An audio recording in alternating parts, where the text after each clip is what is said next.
자, 오늘 말씀 반석에 대한 이야기가 나옵니다. 설교 제목도 반석의 비밀 이렇게 되어 있는데 한번 생각해 볼까요? 반석 하면 떠오르는 게 있습니까? 반석. 한국 사람은 맥반석이 떠오른대요. 찜질방에 가면 구운 계란이 맥반석 계란이 있다고 하고요. 휴게소 같은 데 가면 맥반석 오징어 구이 같은 게 있다고 들었습니다. 고깃집에 가면 맥반석 삼겹살구이. 먹음직스럽고, 어른들이 좋아하시는 맥반석 침대 다 맥반석으로 되어 있습니다. 하지만 오늘 예수님이 산상수훈의 긴 설교를 마치고 결론적으로 하시는 이 말씀은 계란을 굽는 그런 용도가 아닙니다. 이것은 우리 영혼의 기초에 관한 말씀입니다. 돌아볼까요? 산상수훈 우리가 5장을 어떻게 기억합니까? 너희는 소금이다, 빛이다. 정체성을 규정해 주셨죠. 또 6장에서는 걱정하지 말아라. 먼저 그의 나라와 의를 구하라. 그러면서 삶의 우선순위를 바로잡아 주셨습니다. 그리고 오늘 마지막 7장에 이르러서 묻는 거예요. 너희가 지금까지 내 말을 잘 들었느냐? 그렇다면 이제 집을 지어라. 마치 이 산상수훈의 졸업시험과 같아요. 얘들아, 어디에 집을 지을 거냐? 반석 위에 지을 거냐? 모래 위에 지을 거냐? 파운데이션이에요. 기초를 어디에 둘 거니? 이렇게 물어보시는 듯 합니다. 제가 사진을 하나 보여드리려고 하는데요. 이 사진은 밀레니엄 타워라고 합니다. 미국 샌프란시스코에 2009년에 세워진 건물입니다. 여기 보면 왼쪽과 오른쪽에 실제 건물이고 가운데는 그림 설명하는데, 제가 왜 보여드렸냐면 58층짜리 럭셔리 아파트인데 개장 이후에 그 상층부 위쪽이 서쪽으로 66cm나 기울어졌답니다. 이유가 뭘까요? 가운데 그림에 보면 지금 이제 피트로 되어 있지만 우리가 이해하기 쉽게 미터로 하면 저 밑에 76m 베드럭이라고 써 있죠. 이 안반, 이 반석, 돌 위에까지 기초를 파들어갔어야 되는데 그러지 않고 27m 소프트 클레이라고 되어 있죠. 이 진흙 거기에까지만 기초를 넣은 거예요. 시간과 돈은 경제적이고 금방 짓고 좋았는데 계속 가라앉고 옆으로 기우뚱하고 있습니다. 지금도 보수공사를 하고 있지만 조금씩 가라앉고 기울어지는 거 계속된대요. 그래서 저기 직접 공사하는 장면이에요. 몇 년 동안 계속 하고 있고 지금은 또 잠시 멈췄다는 얘기도 있고 그렇습니다. 예수님이 말씀하신 집 짓는 비유에는 두 명의 건축가가 나와요. 하나는 슬기로운 사람, 하나는 미련한 사람입니다. 겉으로 보기에는 두 사람이 지은 집이 똑같아요. 얼마나 멋지고 화려하고 괜찮아 보여요. 문제는 기초예요. 반석 위에 지었느냐, 모래 위에 지었느냐. 이게 평소에는 구별이 안 되는데 말씀해 보니까 홍수가 나고 바람이 불고 비가 오고 하니까 결국은 드러나게 되고 알게 되어지는 것입니다. 자, 모래 위에 세운 신앙은 뭘까? 내 감정, 내 마음, 내 믿음, 내 통장 잔고, 나를 중심으로 세운 신앙. 마태복음 6장에서 말씀하신 자선, 기도, 금식과 같은 신앙적인 행위들조차도 나를 드러내려는 목적으로 오용될 수 있다고 예수님이 말씀하신 바가 있죠. 이런 것은 상황이 바뀌면 물에 쓰러져 내려갑니다. 반석 위에 지었다는 것은 무엇일까요? 반석 위에 세운 신앙은 변하지 않는 하나님의 말씀, 예수 그리스도, 그 진리 위에 세운 신앙을 말합니다. 비바람이 불어도 무너지지 않는다. 오늘 본문을 뒤로부터 마태복음 7장 26절, 27절부터 읽어볼게요. 그러나 나의 이 말을 듣고서도 그대로 행하지 않는 사람은 모래 위에 자기 집을 지은 어리석은 사람과 같다고 할 것이다. 비가 내리고 홍수가 나고 바람이 불어서 그 집에 들이치니 무너졌다. 그리고 그 무너짐이 엄청났다. 마태복음 7장 24, 25절. 그러므로 내 말을 듣고 그대로 행하는 사람은 반석 위에다 자기 집을 지은 슬기로운 사람과 같다고 할 것이다. 비가 내리고 홍수가 나고 바람이 불어서 그 집에 들이쳤지만 무너지지 않았다. 그 집을 반석 위에 세웠기 때문이다. 예수님은 캄캄한 비바람 속에서도 우리가 절대 무너지지 않는 이유를 알려주고 싶어 하세요. 그리고 안심해라. 그래서 이 말씀을 하시는 겁니다. 자, 우리가 보듯이 성경은 뭐라고 하냐면 슬기로운 사람의 집에 또 역시 비가 내리고 홍수가 나고 바람이 불었다. 어리석은 사람 집에만 불었다고 하는 게 아닙니다. 바람에 창문이 덜컹거리기도 하고 비가 새기도 하고 안에 있는 사람이 불안에 떨면서 밤을 지새웠을지도 몰라요. 슬기로운 사람일지라도. 하지만 성경은 그 집이 무너지지 않았다 이렇게 선언하십니다. 요즘 건축에서 고층 빌딩이나 다리를 지을 때 중요한 것이 내진 설계예요. 부드럽게 움직이게 만드는 거예요. 조금은 흔들려야 돼요. 그래야 무너지지 않는다는 거예요. 여러분, 지금 여러분의 삶이 흔들리고 있는지 한번 돌아보세요. 여러 가지 위기 앞에서 덜컥 겁이 나고 내일 일이 막막해서 눈물이 나고, 그것은 여러분들의 믿음이 없어서가 아니라 여러분이 무너지고 있는 것도 아니고 그저 폭풍우 속에서 흔들리고 있다라는 거예요. 견디고 있다라고 하는 뜻입니다. 그래서 흔들린다고 하는 것은 살아있다는 증거고 오히려 반석에 붙어 있다라고 하는 증거가 됩니다. 다만 이렇게 흔들리는 건 괜찮은데 막 요동치는 거, 이런 건 좀 조심해야 됩니다. 막 요동치다가 결국 무너지는 거거든요. 그때 그렇게 요동친다면 주님께 기도하는 겁니다. 주님은 나의 반석이십니다. 그러니 나를 붙잡아 주십시오. 이렇게 기도하는 것입니다. 그럼 지난 삶을 한번 돌아보십시오.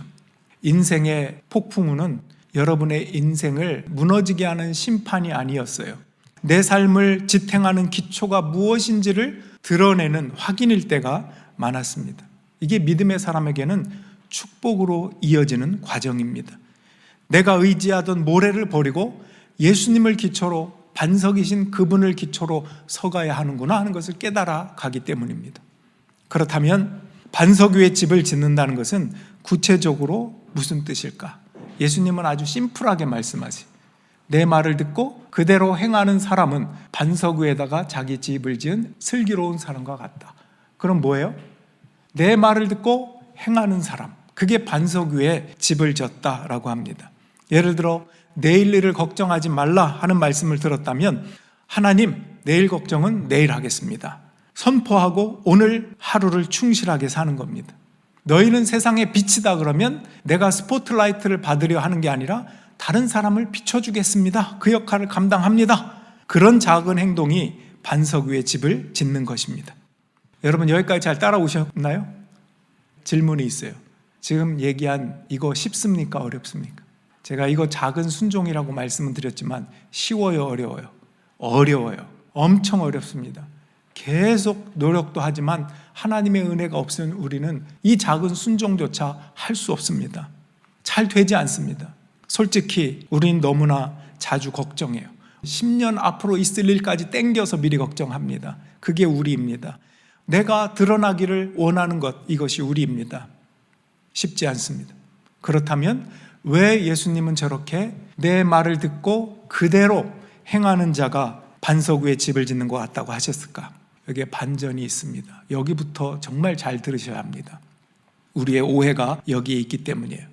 반석 위에 집을 짓는다라고 하는 것을 내가 완벽하게 순종해야 하는 것이라고 하는 오해가 우리에게 있습니다.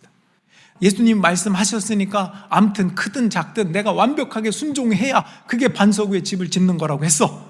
이렇게 오해해요. 그래서 조금만 흔들리면 내 기초가 모래였나? 이렇게 스스로 절망합니다. 여기에서 여전히 내가 중심인 거예요. 이 생각조차도. 아십니까? 내가 완벽하게 순종해야 돼라고 하는 그 결단과 마음 자체가 이미 내가 중심이라고요. 내가 반석이 아니라니까요. 나의 완벽한 순종이 내 인생의 반석이라면 우리는 하루에도 10번, 아니 100번, 1000번, 10,000번 그 이상 넘어지고 무너졌을 것입니다. 우리 중에 누구도 스스로 단단한 바위가 될 수 있는 사람은 아무도 없습니다. 사도 바울은 이 반석의 비밀을 고린도전서 10장에서 이렇게 기록하고 있습니다. 고린도전서 10장 4절입니다.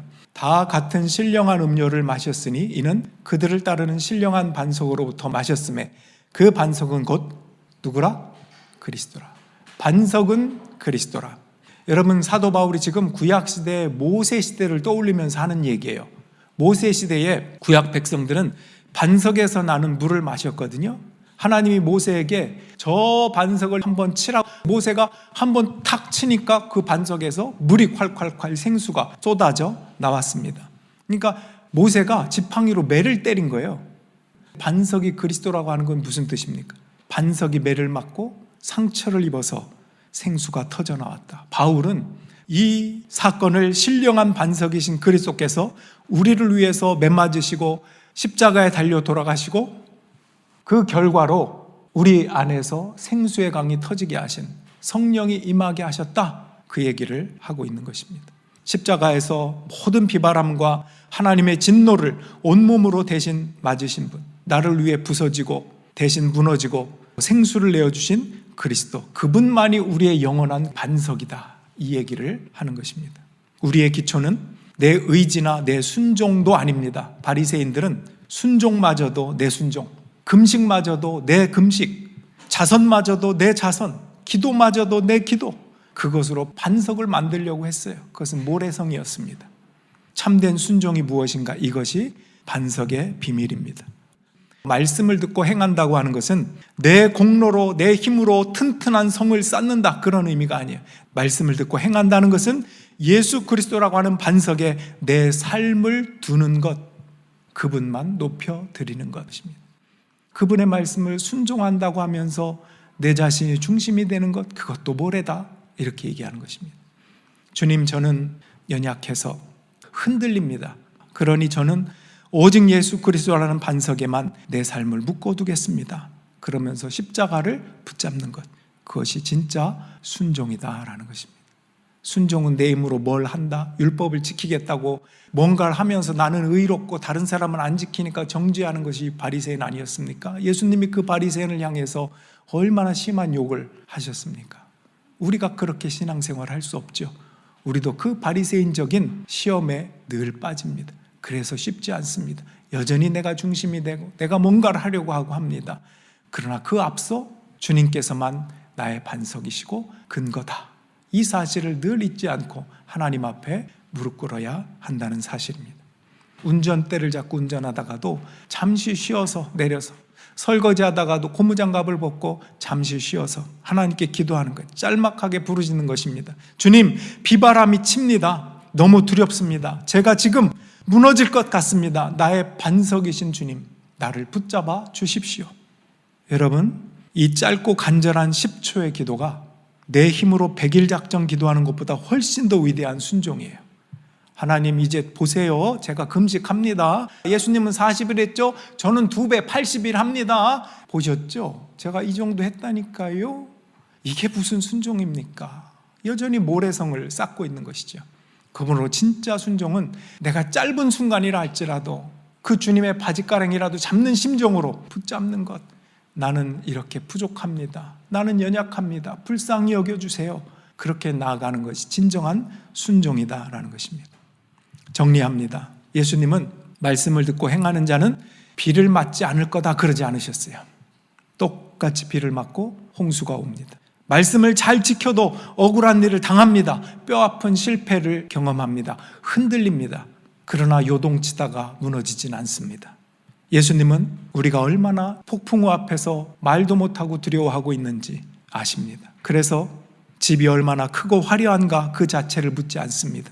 지금 폭풍우 속에서 네가 무엇을 붙잡고 있느냐, 네 기초가 무엇이냐, 이것을 물으십니다.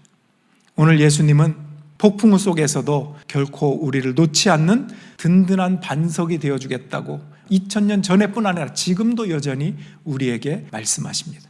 지금 산상수훈을 마치면서 얘들아, 세상에 나가면 비가 올 거다, 홍수도 나고 바람도 불 거다, 너희를 쓰러뜨리려고 하는 악조건들이 올 거다, 너희 집이 흔들릴 거다, 때로 창문에 물도 찰 거다, 너무 춥고 두려울 수 있다. 하지만 절대 잊지 말아라. 네가 서 있는 곳은 모래가 아니다, 반석이다. 너의 손에 힘이 빠져도 내가 너를 붙잡고 있으니 너를 절대로 놓치지 않을 거다. 너는 흔들려도 무너지지 않는다. 반석인 내가 너를 지탱하고 있다. 여러 어려움과 알 수 없는 막막함으로 위축되어 있다는 분이 있다면 주님의 음성을 들으시길 바랍니다. 여러분은 지금 비바람을 맞고 있을지언정 무너지지는 않습니다. 흔들리고 있는 나를 자책하기보다 밑에서 나를 단단히 받치고 계신 반석이신 예수님, 그 품을 느끼는 한 주가 되기를 주님의 이름으로 축원합니다. 그렇게 시간이 지나면 언젠가 맑은 날에 여러분의 아름다운 집들이 드러나게 될 것입니다. 2026년 복음의 뿌리를 내려서 반석의 비밀을 깨닫고 세상을 비추는 빛으로 내일 일을 염려하지 않는 배짱으로 참된 순종을 배워가는 저와 여러분들이 되시기를 주님의 이름으로 축원합니다.